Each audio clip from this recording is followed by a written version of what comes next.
Welcome to our discussion, Studio 58A live here at the Jamaica Information Service. I'm your host and Joey James Sawyers. Thanks to everyone for joining us for today's program, whether it's live on our guest's feed today, as well as the JIS Facebook page. As you watch, remember to send in your questions and comments so we can put them to our guest and share this video with a friend.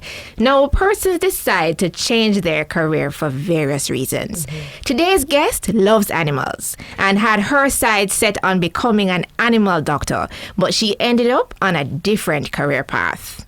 Now, media personality Dr. Terri Karelle Reid will be sharing why and how she changed her career, what to consider when changing your career, and how to become an MC. Thanks for stopping by, Terri Karelle. Hi, thank you. Thanks for having me, JIS. Thank you, InstaFam. Thank you, everyone who is tuning in from wherever it is you're tuning in from. We're very, very happy to have you today. Thanks for having me. All right, so we're going to jump right in. So we're talking about career swapping, and I want to know why you changed your career. Some people, as you were saying earlier in your intro, some people have the ability, or I would say the luxury of choosing to change their career. Some people start midway and they realize maybe this is not for me. They find something else that is their passion and they decide to switch careers. But for a lot of us, we have our heart set out on achieving a particular career, and life happens. You get the grade, you get the master's, you get the degree, whatever it is you do, you come out in the hopes that you'll actually start to work in that career or that industry, and then life just kind of tells you, no. So in my case, I didn't choose to. I went, got a scholarship, went to Cuba, studied veterinary medicine, learned it in Spanish, exams in Spanish, books in Spanish, came home despite the challenges there, went to the veterinary board with my mom. She accompanied me today. And they just looked at me and said, well, welcome home. We're so happy to hear that you've completed your studies. Went with my documents and everything. And they said, but we do not accredit students who study veterinary medicine in Cuba. What do you mean? I've wanted to be a veterinarian since I was 4. At one point in time, I had 26 animals in my house, stray animals that I collected, thank God for my mother. I wrote to the Governor General at the age of 8 saying I was going to be a veterinarian and I'm going to start my, shelter for animals. Like, I did all of that. And now all of a sudden, the one thing that I've been working for all my life, the door literally just went boom. And I asked, well, where do I go from here? And they said, well, you could go to Trinidad and Tobago, the UA campus down there, St. Augustine. Okay. You can do more years there, or you could go to Alabama, to Tuskegee University. They have a very good veterinary program. We have very good relationships with Jamaica. And I'm like, so am I getting a scholarship? Because I don't have any money. I come back as a broke student. Will I get assistance? And they were like, well, we can't really guarantee that. And I remember going out into the parking lot and my mother looked at me with tears in her eyes and she said, what are you going to do? You only studied the sciences. No POA, POB or other subjects that you could probably, cushion you. And I looked at her that day and I said, Mom, I have absolutely no idea where my life is going to take me, but I know I am going to be all right. That was why I started my career swap. Not because I wanted to, but because life is uncertain and doors will slam in your face and you just have to create opportunities for yourself.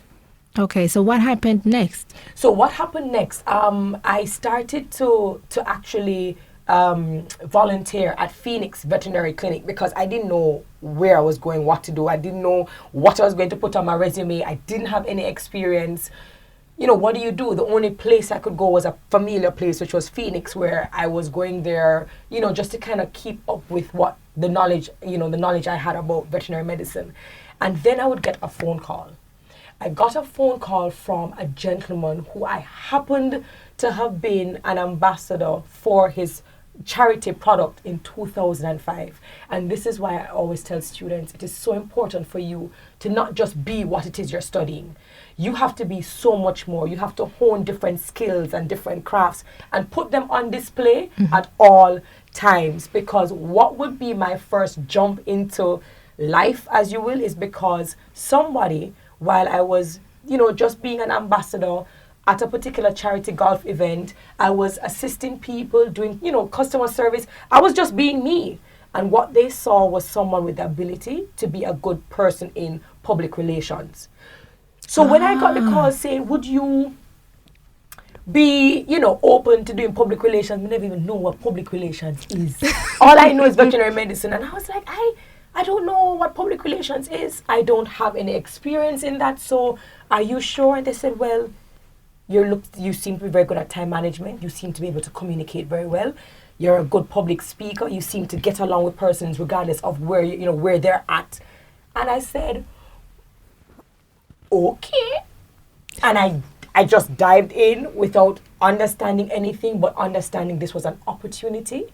Clearly, there was something that people saw in me to get this opportunity, and I took that opportunity and I ran with it. And literally, each time I met persons, they said, well, have you ever thought of trying media? No. We think you should try media. Okay. You ever tried TV? No. We think you should try TV. Okay. So all of the opportunities that I've gotten have been uncertain. But my mindset is I'm going to take it. I'm going to learn. I'm going to train myself. I'm going to soak it all up. And I'm going to deliver. That's just my mindset. Okay. So, I mean, what happened to you could easily be seen as a professional setback. Easily. But then at the same time, persons were, hinting, there may be an opportunity somewhere else. So what was it that happened that made you say, okay, maybe I can try this media thing? I think what it is the difference between a fixed mindset and a flexible mindset. A lot of us, whether it is cultural, whether it is societal, whether it is from our family, we're taught, go in, get the grade, get the profession that you're supposed to get. When you get that profession and you get in, everything is just going to go quite fine. You're going to dedicate your time and your talent to this particular employer. You're going to stay there for 40 years and you will retire in that career. You are basically defined by that which you study in your career. If you buck up on a mistake or if you fail, people with fixed mindsets crash. They fall into depression, they take it very hard on themselves, and they bounce back. It takes them a very long time to bounce back because they had themselves always in control of a situation that we do not have any control over. I think when people have a flexible mindset, meaning you are open, you understand you do not control anything else but your talents, how you choose to upgrade yourself, how you choose to hone crafts or learn skills, you have control over that. So whether or not life hits you or knock you down, if you have a flexible mindset, you'll be able to say, all right, that clearly wasn't the path for me, so I'm going to go dust off myself, I'm going to try something else without fear of failure and how people going to look at me and what they're going to think about me if I do not actually pursue the career I was set out to pursue in the first place. Okay. All right. So how exactly did the transition from public relations to TV host happen? I want to tell you, and that's why it's so important for you to be surrounded by people who know more than you. I think it's important to be surrounded by people who have an eye. When you surround yourself with people who don't have a clue where they're going, it's hard for them to help you, to help guide you. And a lot of my opportunities came, and I'm not going to consider them coincidence. I'm going to call it being surrounded by people who are in a better position to notice a gift that I had. So after I did public relations for maybe about 2 years, Mr. Mickey Horton James from Spartan calls me up. Terri Karelle looking for a general manager. So I said, well, if I know anybody looking for the general manager work, I will definitely send them your way. I didn't realize that what he was doing was saying, asking, would you be interested? Okay. So he said, no, I'm interested in sitting down and having this conversation. So I said, but I'm not a general manager. I know nothing about general management.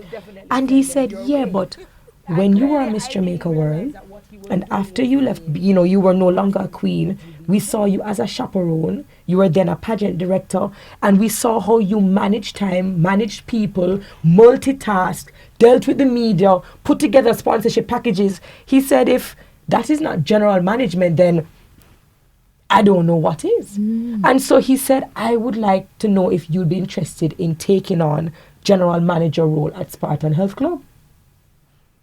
Did you take it? Well, you know what the flexible mindset person does. The flexible mindset person goes, Okay. The issue is that a lot of us are sitting down on skills that we do not realize are skills. A lot of us are overlooking things, thinking it's just a part of us. So we take it for granted. And it's other people who realize we have skills that could be revenue. And so those skills that I thought were just me being me, he saw that as skills that would help with the general management. And as I got in, it required customer service, fixing problems, finding the solution for people, and then using the communication that I learned from public relations to communicate with the customers as well as the trainers at Spartan Health Club. So sometimes titles frighten us. Don't make titles frighten you. It's understanding the role and jumping in that role. And that's what I literally did. Nadine Sutherland booked me at Spartan Health Club and said, Terri Karelle, they're looking for a host for Digital Rising Stars. And I said, okay, cool. Oh, what did that have to do with me? You know, like everything. Like, would you like me to put up flyers here, you know, telling people if they want to go and host, they should go audition? And she said, no, I think you should. And I said, no. I said, I'm not interested. I said, no, I'm good. I'm comfortable. I'm fine, because again, we're taught once you get the job, you hold on the job and you don't look around, you don't look anywhere else. And the final day, Nadine Sutherland came back to me and she said, at least go. She said, just go. You don't know what's going to happen. She said, just go. And I went with everyone else, drew a number like everybody else. I sat down there from the afternoon straight into the evening like everyone else. Went in, auditioned, went right back to Spartan Health Club to do more work. And then I found out I was chosen as one of the 5 who would do each, who would do a particular location. And that year I still wouldn't get it because I withdrew from the competition, the auditions. I told them I can't, because at the time we were doing Miss Jamaica World, we were now looking at sponsorship with the competitor. And so it was now very crazy. How do we, you know, speak with the competitor as a sponsor of Miss Jamaica World when there's a possibility I could now be the face of a talent show under the title of Digicel? And so I decided to put my personal opportunity on the back to present the general management work, which was at the time also being the pageant director for Miss Jamaica World. Okay. But them say, what is for you can't unfor you. That's true. So even though I withdrew that year, guess what happened the year after? They came back and said, would you be interested in hosting? At this time, it wasn't auditions. They were saying, we choose you. And I was like, I have no knowledge of media and live TV and production. And I said, sure. Because that is what the person with the flexible mindset does. We take on challenges. We go into the unknown, sink or swim, and we learn to swim. Okay. Was the media fraternity supportive of your entry? They were. In fact, it was like, I remember when I was Miss Jamaica World in 2005, and I used to do, run different event interviews. I had to, be in different interviews, and I remember interviewers always asked me, you're not interested in media? And I was like, no. And it was Simon Croskill who always said, you're not going to be a vet. He said, you're going to be in media. Okay, you're going to be a media vet. And he said that from the beginning of my reign all the way down to the end. So I think the media fraternity were looking at me like, you finally pick what you're supposed to be doing. Okay. And what I'll say is that even though I'm the talent and I am on set and people see me as the face, I am a colleague, and the cameraman, the sound man, the light man, the stage man, every man and woman who comes in and is a part of the production team, they help me to learn. They help me to be a better person. And I think when you respect people and what they bring to the team, they respect you back. So it's nothing but love with anybody who I work in the production team. We're all family. That's nice. I love that. Love that. Just respect people. Just respect people and their craft. It's not about you. So even though people will message me and say they want to be on TV, they want to be the host, I let them know it's not about you. It's also about the team that you work with and you putting out as much as they put in. And then you get a great production. That makes sense. At what point did the transferable skills really sink in, though? I think it sank in the night of the first night that I'm now going to host. As I'm on TV. This is live. This is do or die. If you buck your toe, all of Jamaica is going to see. And if you sneeze, if you sneeze, if you belch, you don't know what's going to happen. And I remember just, praying in the wings and saying, "Well, Lord, I don't think you're going to bring me this far. And I don't think you're going to give me these opportunities without equipping me. I don't think you're going to put me in these spaces and places in this particular time to have me fail and have me fail in such a big way." And I said, you know what? If you put me here, you put me here for a reason. And I just went out on that stage, read the prompter, and when I closed off, the feedback afterwards was, "Welcome. We're happy to have you." And that validation kind of made me say, well, it's not so bad after all.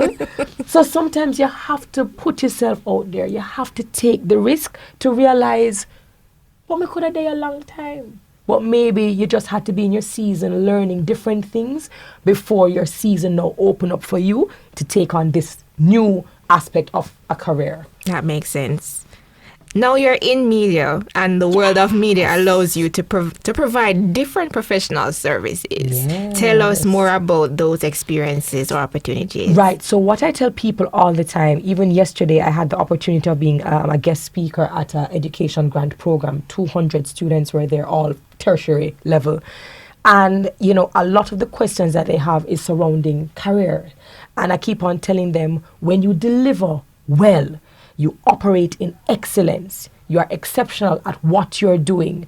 You are a student of life and you're constantly learning, unlearning, and relearning. Usually what happens when you start to deliver in your space is that people start to realize other gifts that you have. So here it is, I do TV and I think, okay, so I'm doing the live TV and I'm doing the general management. What more do I? My God, you're comfortable. But then you can be a multi-potentialite. There's nothing in this world telling you you can't do 3 million things as long as you're doing all of them at a very high level. So then somebody comes and says, I'm having an event. We would love for you to host. What do you know about host event? I know about come on TV, read prompter, tell everybody good night. No, you want me to host your event? The flexible mindset says, all right. Took on the challenge. You don't want in the event. You say, okay, good night, and you go back to your work. But then somebody in the audience who was there now reaches out and says, I was in the audience when you hosted. We have an event coming up. Would you be? And you say, you sure? And then you say, all right. And then when you start to operate in excellence, you start to look at your clients, personalize your service, understanding it's not cookie cutter for each event. It's not cookie cutter for each client.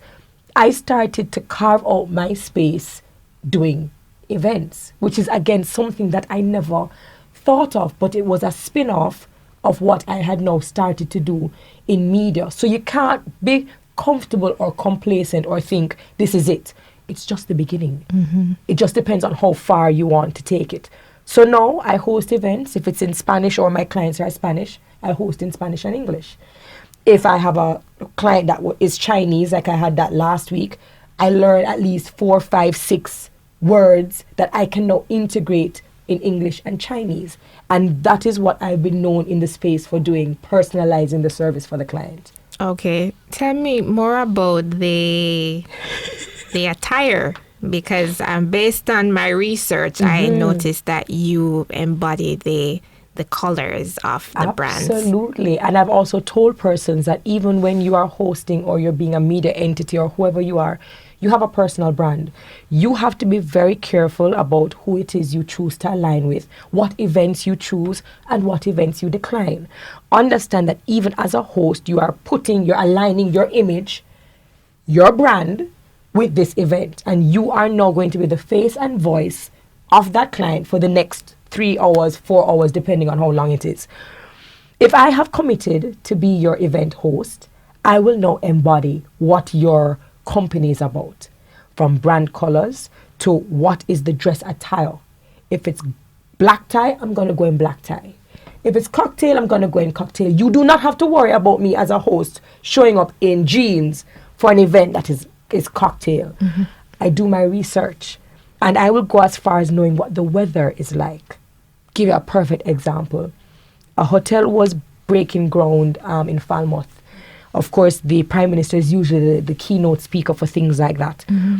The morning I got up, I put on this beautiful dress. It had flowers because the client or the persons who were investing, the investors, were Jamaican. So even things like that, I started to think about, let me wear this dress. It had flowers. It looked very islandy. And then I went in the mirror, and I literally do things like this. People will never know, but now that you're asking me about attire, I do a 360 turn. I drop a pen. If I drop a pen and it is difficult for me to bend down without being exposed, my dress is too short. Okay. If I bend down and, I have to now fix my attire, my attire is too tight. And I said, no, this dress is a little bit too short. It was A-line. And I said, I can't get away with it, but I think maybe it's a bit too short. Then I decided to check the weather. The weather said it would be very windy. So I said, an A-line dress with wind by the seaside, I might now have to, my dress is going to kick up. I'm now going to have to hold it down. And that's going to detract from my presentation. I changed to wide leg pants, a blazer, and best believe when we showed up at that event, the tents, everything was literally flying off or flying away because the wind was so heavy. And I said, Lord, this is why you have to look beyond what the role is. You have to be proactive, think ahead, predict, and then adjust accordingly. So for me, hosting is not just looking pretty.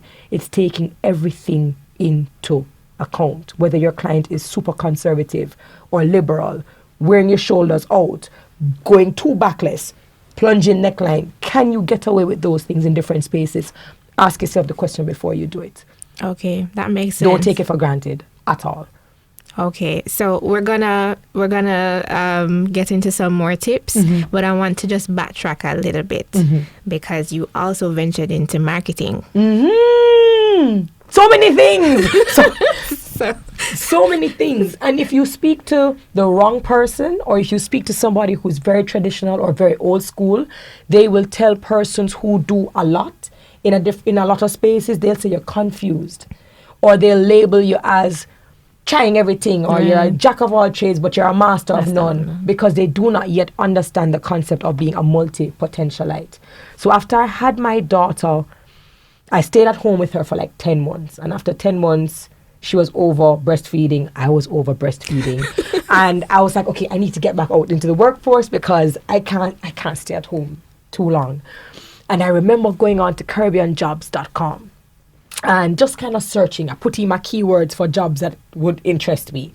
At this time, remember, I have veterinary medicine under my belt, have experience now in public relations, and I did general management. So I see something that stands out, and they're looking for like a brand manager.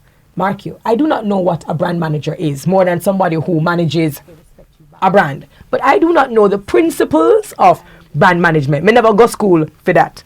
Right.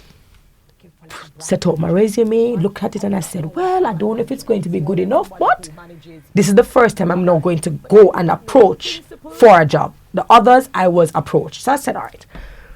I get a call from the Gleaner company. Girl called me and said, we are in receipt of your resume and we would like to interview you. I tell her, listen, I never applied to no Gleaner company, I think you have the wrong number, and I hung up. The reason why I hung up is because in CaribbeanJobs.com and in these different places, some companies do not use their company email address. Now, I didn't know this. Okay. Remember, some use generic email addresses, some use agencies act on their behalf. So I had absolutely no idea. It was a blind email. So the lady called back and was like, Terri Karelle Reid, we are in receipt of your resume for the role of... I thought I was being scammed. I swear to God, I thought I was being scammed. And I was being hung up again, and then I said, no, I didn't know this. I said, what's your email address, XYZ? And she said, yes, we did not use the company's email address, and we would like to know how soon we could.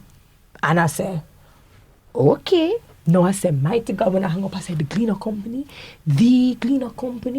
top of the top. How me I go manage the brand or the glean online of the Gleaner? Then I said, well, you won't know unless you try. You try. And that's why I keep on telling people, just try. If it don't work out, nothing, keep it moving. Went in for the interview, did my first round, told them thank you, stepped out, didn't think I was getting the job, didn't think too hard on it. Got a phone call saying, we would like a second interview with you, but we would now like you to make a presentation for this interview. And I said, okay. This now required critical thinking, which is not something people can teach you. This is you now understanding the company that you are trying to get into. What are the shortcomings? What are they doing well? What are the things that they're not doing well? You are a consumer. How do you view the company? How is the company viewed by other people? And I put together my package based on my own critical thinking. Did the second set of interviews, then had an interview with the managing director, and then I was told, we would like you. And let's say I had the interview the 17th of December. On the 19th of December, I walked into the Gleaner company as their online brand manager. Kid you not. And that is where marketing and branding and understanding all of these other concepts and principles, I've literally learned everything that I know on the job without any formal education or training in those areas. Okay. Wow, Terri Karelle. I'm like I'm all over the place. I love it though. Bet on yourself. It's a different culture, mindset, you know? Of course. But it's also saying bet on yourself. We put ourselves in these little holes, and these little places that people tell us that we must stay in. And a lot of the times we look at other people, we admire other people, and we say, gosh, we wish we could be like those other people. The only thing that is different between those people and you is that they're betting on themselves. So what I did was each time an opportunity came, I bet on me. And I hold myself accountable. If you fail, it isn't because you didn't try.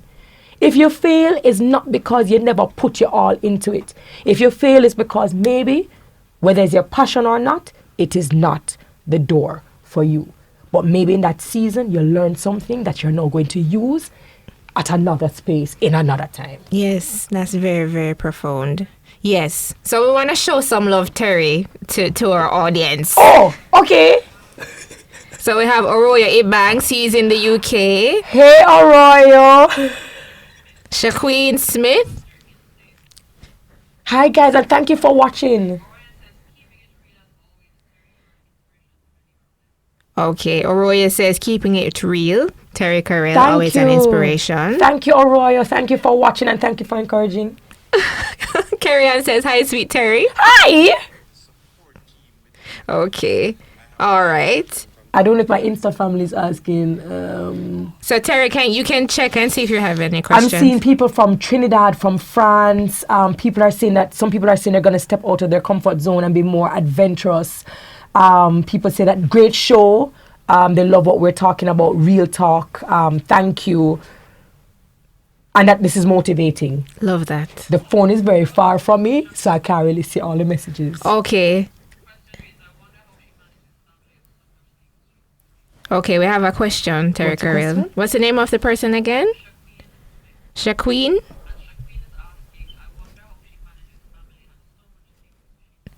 Okay, how do you manage family and everything else? Okay, time management. It's extremely important. So people see me doing a lot of things all the time, and this is probably one of the biggest questions I get, because people who follow me on social media also see me doing projects with my daughter, dropping off my daughter, being at extracurricular with her, doing homework, doing spelling bee, and everything else in between, and they go, how? It's very simple. We make time for the things that we deem important. I have my priority list. A lot of the time, we do not get things done because we are distracted by a lot of other things. Your phone tells you your screen activity. Your phone will tell you, boy, you spent 11 hours on your phone today, of which 9 hours was dedicated to social media. And you kind of said, 9 hours? You know how much I can do in 9 hours? So for people like me who manage our time and we do a lot, it seems remarkable when really what is happening is that people are underutilizing their time. That's really what's going on. So I get up every morning, I have my priority list. I know what I'm going to do, when I'm going to do it, and how it is I'm going to manage my time across these different things. If anything is going to detract, or take away my time from those things, I can't deal with you right now. You get put down at the bottom of the totem pole. You can't come up and get involved with where my client is, where my child is, where my family is. There is no space for that. And so because I've done that, you also have to be able to say no. So even though I do a lot of things, I have mastered the art of saying no. How do you say no? I say no by saying, and by the way, for people who might have gotten this email, it isn't that I just said it because, but sometimes you'll burn out yourself. Yes. Sometimes you have to know when to step back and say, I need a breather. And so I will say, thank you so very much for the kind consideration. Thank you for inviting me to attend this event or to host this event or to speak at this event. However, at this particular point in time, I am not able to. Because I might know 3 days from now, I have crazy events lined up. I have to be able to say no. There are times I'm invited to host an event and that clashes with my daughter's recital. Thank you so very much for the kind consideration. But at this moment, in this time, her recital is more important than mine. I mean, I'm not going to tell the client that. But right now, I have this doing. And most clients follow me on social media and then they go, okay, we totally understand. I have to balance it. I can't make the money to give my child everything. And then at the end of the day, she turned around and she said, but she made me, have everything and I did everything, but I didn't have the bond and the support and the love. So I have to make sure as a career mom that I balance the no's and the yeses. Okay, we have another question. Go again, please, producer. Okay, Psycho Henry. His name is Psycho Henry? I said, wait, 2 words or? Oh, side dash co. Okay, great. Still Psycho.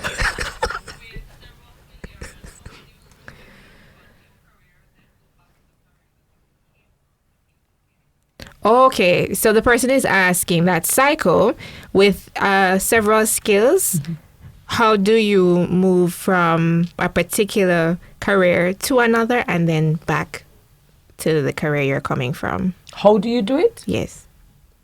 I don't understand.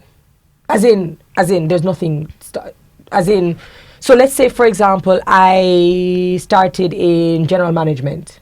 Is that what we're saying? And I go into media. Or go into something and else. I go back to general management. Yes, how do you make that transition back to well, I think the transition should be easier, actually. I think the transition should be easier simply because you've experienced so much more.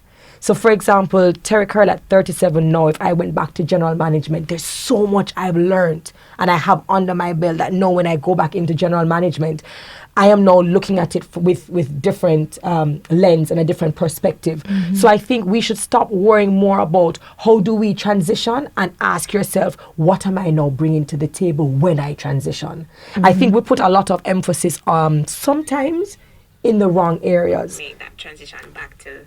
Oh, sometimes we put... My apologies. So sometimes we put our emphasis on the wrong areas. So I think, no, don't ask how. You already know. You already know. Fix up that resume.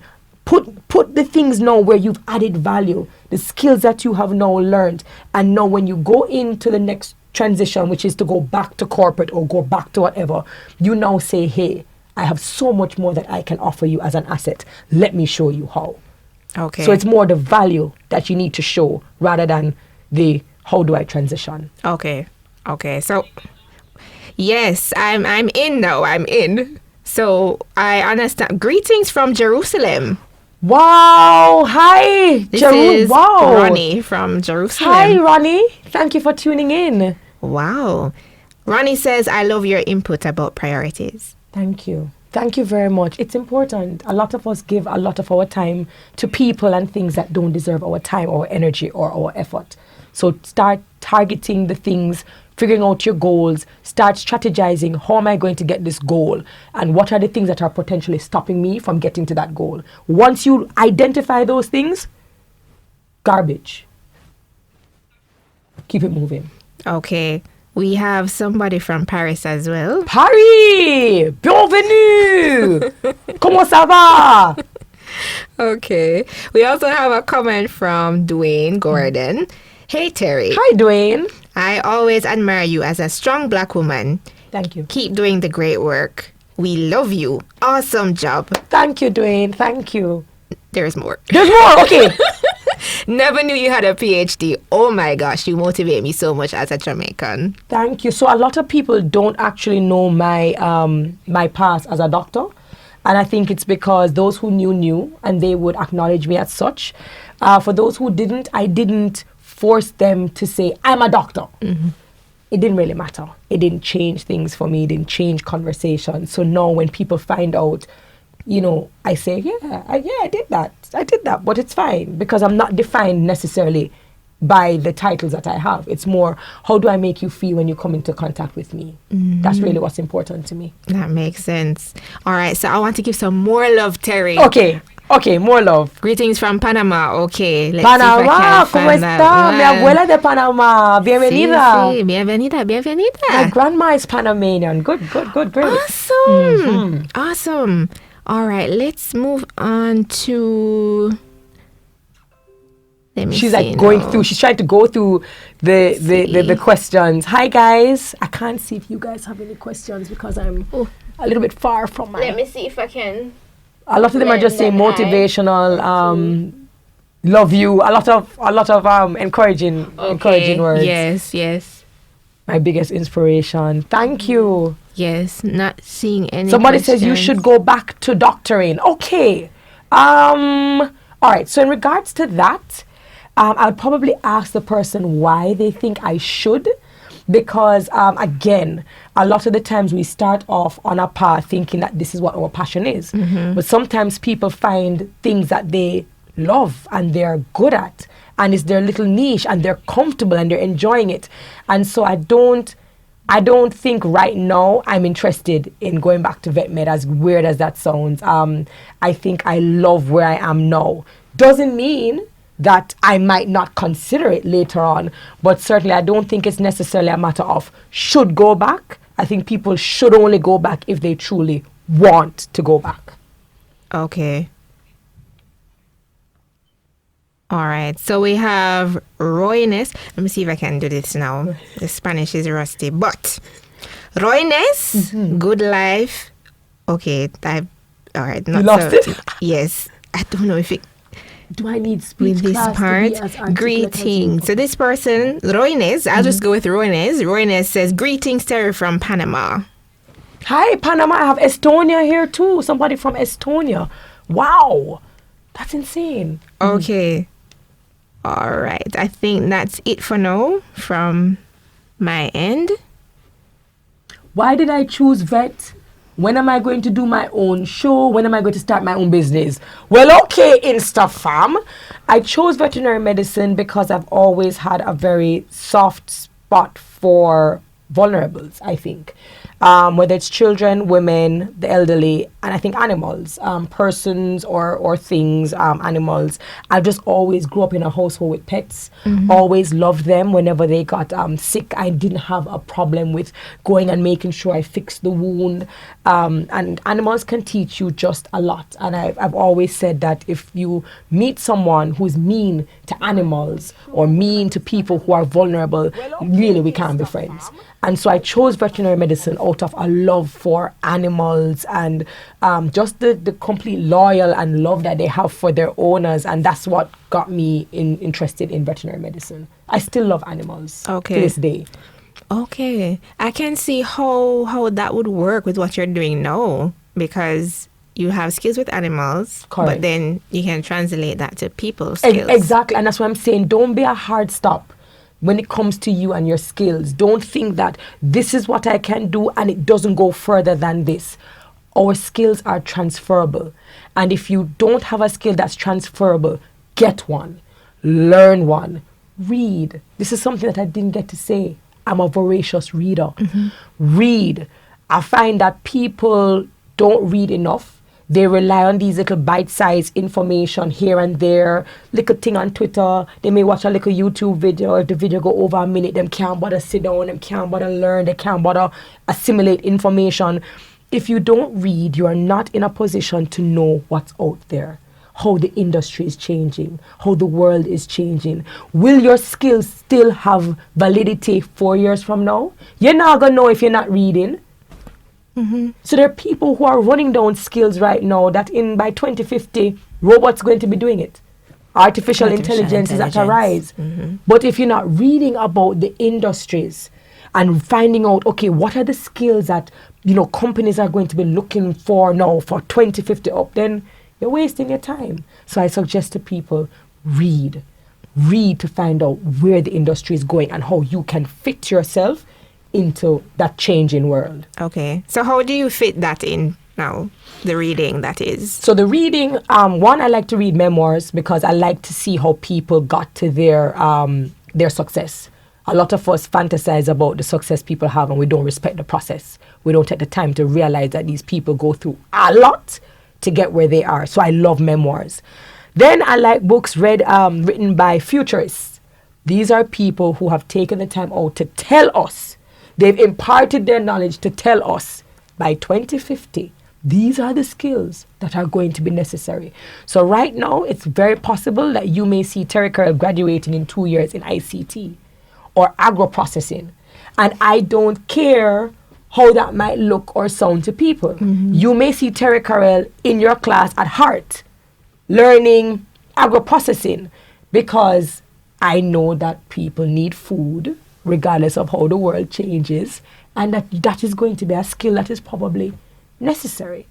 I will learn languages because languages connect people all over the world. Yes. So it's not forensic science, but you have to broaden the knowledge that you have, or you'll only be limited by what you know. And if you're limited by what you know, you'll never step out and know your true potential. True. What are you reading now?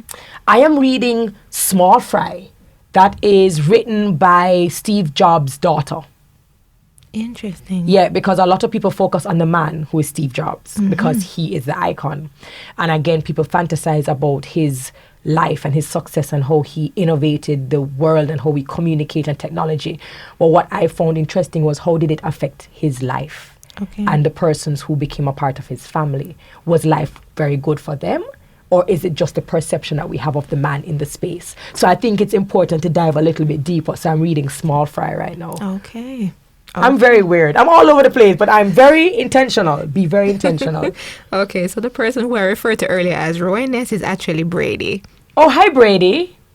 Yes, so Brady says he resides in Panama. Okay, his name was fantastic. just spelled backwards. Bueno, mucho gusto conocerte, Brady. Okay. All right, so Andrew's like, where do I go from here? Like, what am I going to ask? So no, I have an idea of what I want to ask, but I want to just encourage persons to continue to send questions, actually. We do appreciate the comments, and we also would love if you would send questions. Now, we may not be able to answer all the questions, no, but we'll get to them. All right? So I want to find out why you decided to leave your 9-to-5 job to become a full-time entrepreneur media services specialist. I think I decided to do it because I realized that I was very good at my job. I think a lot of the times when people stay in their 9-to-5s, it's because they fear leaving that stability. They fear that cushiony part that, you have this income that's coming in every month. You don't have to worry on that date, the 25th usually of every month, you're going to get it. And even though people are using your services outside, you don't really know for sure, for certain, if you leave this job that is stability, if your service, your value, your skill will be able to sustain you. That's a scary thought, especially when you're not young and you're not you're not living by yourself, but you have dependents. So when you have dependents now, you start to look at things a lot more differently than somebody who just come out of school and probably just trying to explore. But I think when I realized that I was passionate about it and that people saw the skill that they were willing to pay for, that my skill was something that was needed in the market and that I was in fact great at it. If those four things overlap, which is a Venn diagram, if those four things overlap, you love something, you're good at it, people will pay you for it, and there's a need for it in the market. If you can ask yourself that question and the answer is yes, in that that place where you intersect, that's called purpose. I'm trying to remember the name. Yeah, it's a Venn diagram. Yes. I think it's actually from some Japanese philosophy. But in that little section there, that's called your purpose. And when I realized that I could totally sustain, I took the risk. Okay, so we have a question. We have a question from Ashley. Hi, Ashley. Ashley says, "Good afternoon, Terri." Hi, Ashley. Good afternoon. When are you going to write a book? I get asked this question. I get asked, when am I starting my podcast? When am I writing the book? And when am I starting my own show? So, I will tell you soon. No, that's not a good answer.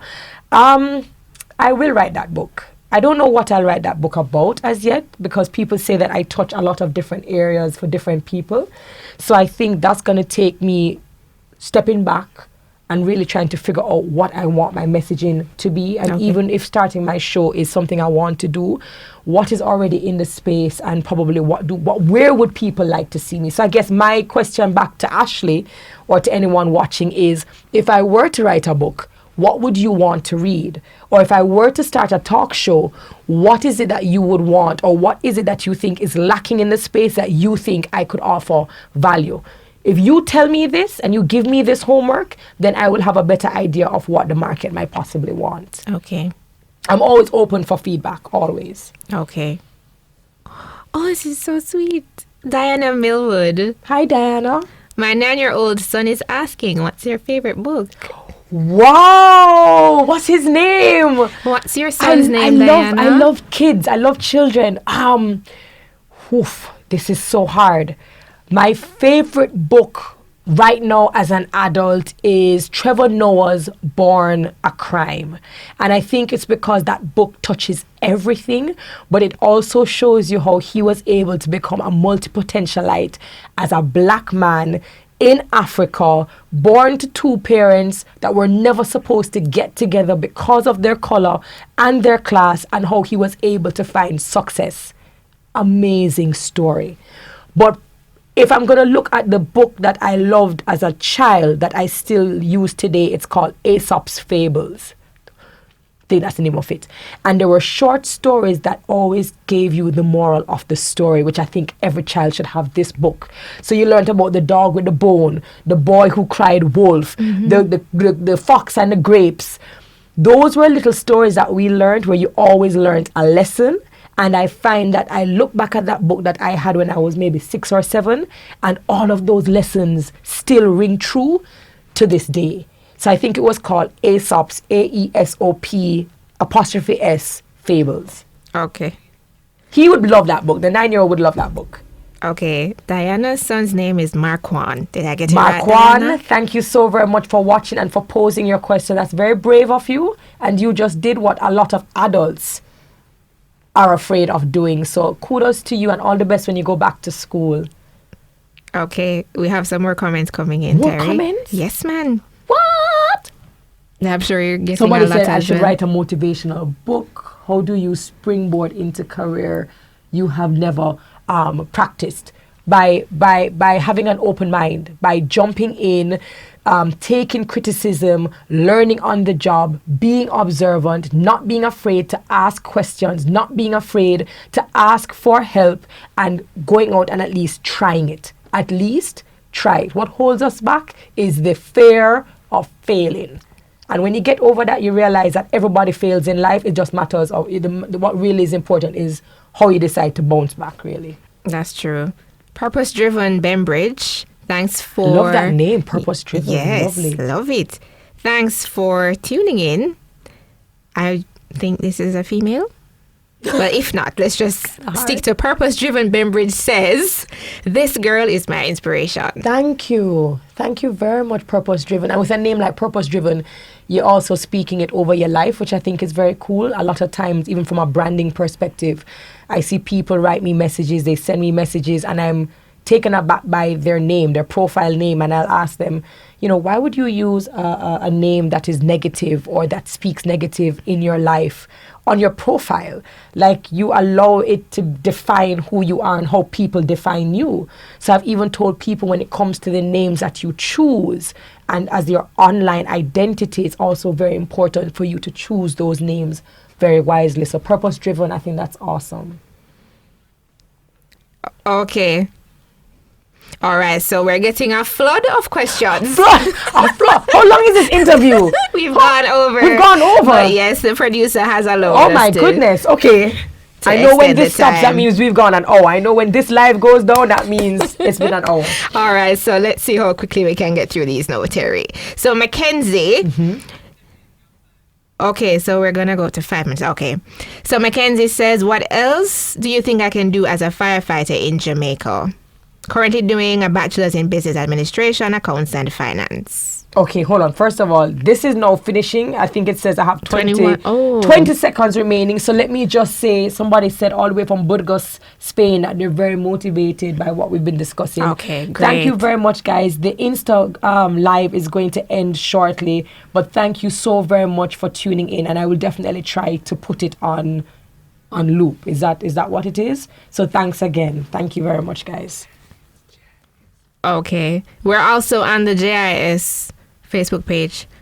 So the live has ended. The live has ended. For Terri Karelle. So no problem. So for the firefighter, what did he say? So he said, what else can I do as a firefighter in Jamaica? And he's currently doing a bachelor's in business administration, accounts, and finance. Oh, that's fantastic. Well, first of all, congratulations to you. I know that you guys do a lot of work outside of the very little resources that you have. So I thank you so very much for your service when you guys have to move around all the time. Now, you have chosen to do administration and finance and all of these things, which is fine. I don't know if he said that he wants to know how to be a better firefighter, or to... What else can he do? I think if you want to change your industry, which is what I'm going to assume you're talking about, is you're in the best position to realize where the shortcomings are. You are in the best position to realize, where are we bleeding? Where are we not putting enough money? Where are we not putting enough budgets? What are we not doing? Is it a brand perspective? How do people view our firefighters? What are the problems that you guys have that do not allow you to do your job effectively and efficiently? I think in everything that you're doing, if you want to continue your career as a firefighter, is now take the subjects and the courses and the career that you're studying now, and figure out how you can take those and apply it to the areas that you think have problems, and how you can solve the problem. Once you are the problem solver, that is where your value asset just shot through the roof. So I would say, find the problem, identify the problem, and find the solution using the knowledge that you now have from the different things that you're studying. Okay. Rach says, have you ever thought about venturing into real estate? I have. I've actually thought about real estate. I've become very interested in real estate and how it can give you income property, how it can be passive income. But I also realize that people hold me to my integrity. They know that my word is my bond. And I know that people have told me that if I decide to sell something or a product, they know that I'm not going to sell it for monetary gains, but because I truly believe in it. So I have actually thought about real estate. Okay. All right. So we just want to say a big welcome to Terri Karelle's viewers who are on her IG Live. So they've come over to the Jamaica Information Most Service supportive people ever. Facebook page. And we really, really do appreciate you. I tell people this all the time. Like, there's nobody with a social media family as supportive as mine. I promise you. I love the loyalty. Love it. Love it. So we want you to like, follow us and comment and keep tuned to JIS Radio's Studio 58A Live. And I actually follow JIS on Instagram. Like, I find that the information that you guys put out in a very nice, digestible manner. So I would actually suggest that you guys also follow them on Instagram, because that's where I actually follow JIS. So. Okay, right. So we're JIS Voice on Instagram. Correct. And JIS News on Twitter. So we're going to wrap now. So soon! Man! We're going to wrap. I think we may speak to the powers that be to, see if maybe we can bring you back. No, but thank you. But thank you for having me. Mm-hmm. Thank you to everyone. I mean, I think 1,254 people came on my live.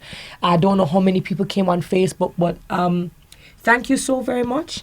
I think it's also a testament to your brand.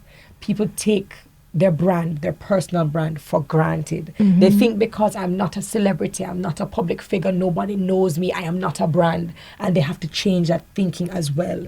All of us started somewhere. And everything that we have done in life, our career swapping, everything that we've touched, people have made reference to what we have done in the past. So I've always told people, as you swap your careers, as you try out different things, as you take risks, just remember that your brand precedes you. When you're not in the room, when you're outside the room, what people think about you is basically what you put out there. And certainly with people even coming over to JIS, it's a testament of, if they believe in your brand and they believe in what you have to say, then that brand equity will follow you wherever you go. So I tell people, don't compare yourself to other people in different careers, doing different things. Your blueprint is your blueprint. Your season is your season. Do what you love. Do what works for you. Do what you can do well. Don't just go into something because you love it, but you're not good at it. Don't just speak about the passion and not talk about the work that you have to put into it. And if you try it and it doesn't work out, it's not the end of the world. Life goes on. Other options are there, and you can look at those options for you as well. That's so true. Wonderful note to end on. Thank you. Terri Karelle. Thank you for the invitation. I know we've been switching the dates so often because of my very busy schedule, but thank you for constantly re-inviting me, and I finally got the chance to come into JIS's Studio 58A. Yes. Love. Thank you. And wherever you're tuning in, all the best, good morning or good night, wherever it is you are. Thank you for tuning in and for giving me your kind attention. Yes, thank you so much for tuning in today. I'm going to leave you with a thought from Terri Karelle's LinkedIn account. Okay. It says, paths change all the time. It's finding the superstar within that rises to the occasion. That hidden potential, more often than not, truly defines you, your character, and purpose. Look within. What a person, so smarty. Whoa! I surprise myself sometimes. Thank you. You're welcome. Thank you for the love, and thank you for the invitation, guys. I truly appreciate it. Have a great day. You're most welcome. We're going to wrap now, so don't forget to follow us on Facebook and Twitter at Jamaica Information Service, Instagram at JIS Voice, Twitter at JIS News to see who will be in studio next. For those persons who we didn't get to answer your questions, don't worry, we're going to answer them. And we do this every Thursday live on Facebook. I've been your host, Andrew James Sawyers, and this has been Studio 58A Live. Thanks again so much for joining us. I do enjoy the rest of your day. Bye, guys. Bye.